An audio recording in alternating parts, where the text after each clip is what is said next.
Why Homelander versus Spider-Man is a one-sided beatdown, and it seems like this is a hot take apparently. Many people on the internet seem to think that Spider-Man is some war-level street tier, and that Homelander being a Superman clone means that he takes the dub immediately because he, punches hard and his lasers cut planes.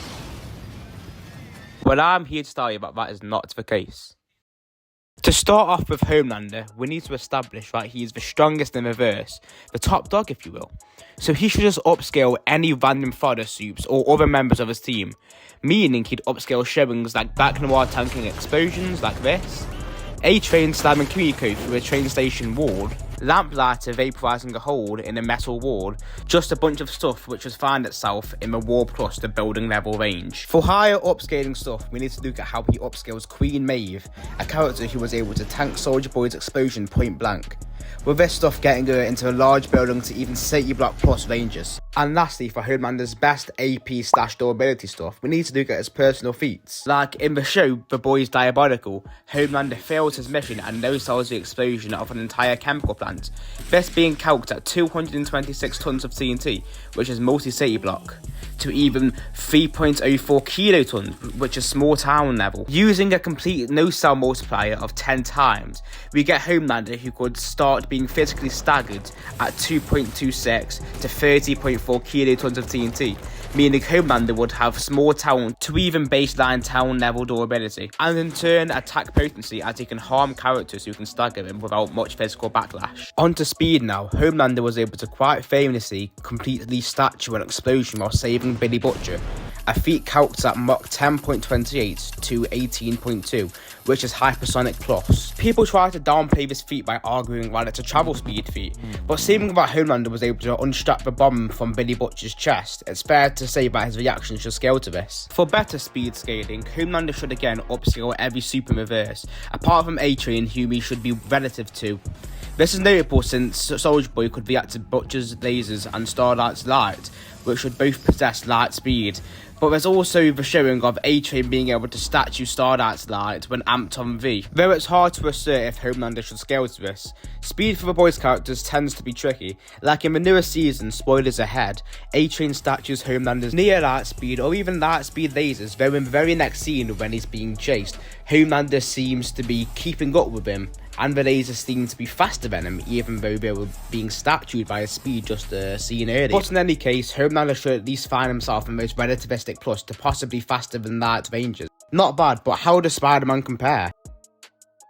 Spider-Man scaling is complicated to say the least, potentially the most inconsistent of any Marvel character. 1 second he's fighting Avengers level threats, and the next he's getting sniped and KO'd by Punisher.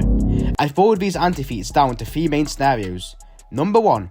Piercing durability. In scaling, there's a difference between overall durability and piercing durability. For example, a character like Jason Voorhees can survive massive house explosions, but can get pierced by everyday household items like knives.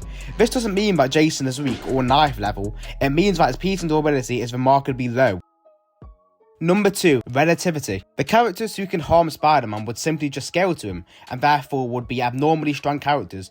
For example, Punisher's sniper round being able to hurt Spider-Man would mean that Punisher isn't using regular guns. Number 3. Plot. Most anti-feats in fiction come from a plot having to be pushed so the story can happen. However, only if you prove with hard enough evidence that an anti-feat was entirely plot-driven, then and only then can it be excused. Now that we've gotten that out of the way, let's start with Spider-Man's durability. And first of all, we need to assert what Marvel street tiers are. And basically, they are characters who operate on more of an urban level, like city blocks or cities. They typically possess peak human to superhuman physical ability in Marvel terms. This is notable since at bare minimum Spider-Man should just upscale every street tier due to being portrayed as the strongest street tier by far. It's something which doesn't need much contention, it's kind of just a fact within the Marvel universe at this point. This means he'd upscale feats like Wolverine being punched to Kansas and Deadpool no-selling huge meteorites. These feats being calced at 333 and 173 tons of TNT respectively, which is multi-city block for both of them. For slightly higher ends of scaling, we need to look at how he can fight on par with Luke Cage, who can tank nuclear bombs, meaning he'd be in the kilotons of durability, which is small town level. Iron Fist is able to fight Radion at full power, who is compared to a hydrogen bomb. It's important to know that Marvel hydrogen bombs produce hundreds of megatons of energy, and in more recent issues, he can parry a train packed with enough explosives to make Hiroshima look like a sparkler. Now, the energy output of your average sparkler should be about 0.000007 tons of TNT, whereas Little Boy and Fat Man have a combined yield of 36 kilotons of TNT, which is 36,000 tons of TNT. Doing the math here, we can assert that the train must have been packing 51,428,571 times the power of Hiroshima, meaning it would have been 1,851,428,556 kilotons of TNT, which is roughly 1.851 teratons, which is small country level. Keep in mind that Spider-Man is much stronger than Iron Fist and scales above Wolverine, who is relative to or slightly above Iron Fist. If you think that this is inconsistent, then just know that Spider-Man can dent and tear Iron Man's old armors, said armor being able to tank blows capable of shaking California 7,000 miles to the east, this being some large island to small country level consistency. And just keep in mind that all of this should scale to his attack potency, as he can hurt characters who can hurt him, meaning he should be in this range of physical power. And honestly, we'll just stop there for Spider-Man scaling. Does he have far higher ends? Yes. Is it pointless bringing up the fact that he can fight Silver Surfer and Firelord in a video with freaking Homelander? Also yes. For some quick speed stuff, Spider-Man is pretty consistently a light timer, being able to completely dodge laser beams. So at the very least, he can dodge Homelander's lasers, which seems to be a win con in the mind of some people. But for better speed stuff, Spider-Man can react to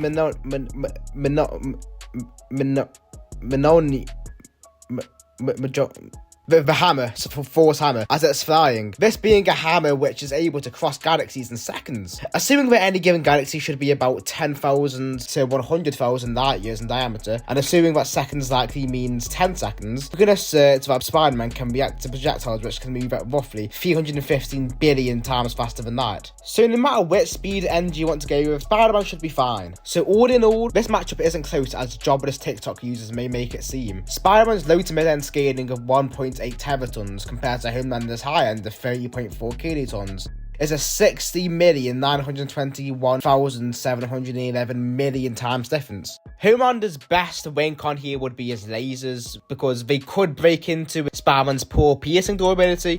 That's all, he could maybe throw Spider-Man into space. But the problem with both of those things is that Spider-Man can react to projectiles moving at 315 billion times faster than light. Homelander's lasers are only light speed, so Spider-Man could easily just statue these lasers. And if Homelander wanted to throw Spider-Man into space, he'd have to overpower Spider-Man, which we've asserted shouldn't be possible. How is Homelander going to throw a character into space who is billions of times faster than him and millions of times stronger than him? It's just not happening. This is Homelander, this isn't Superman.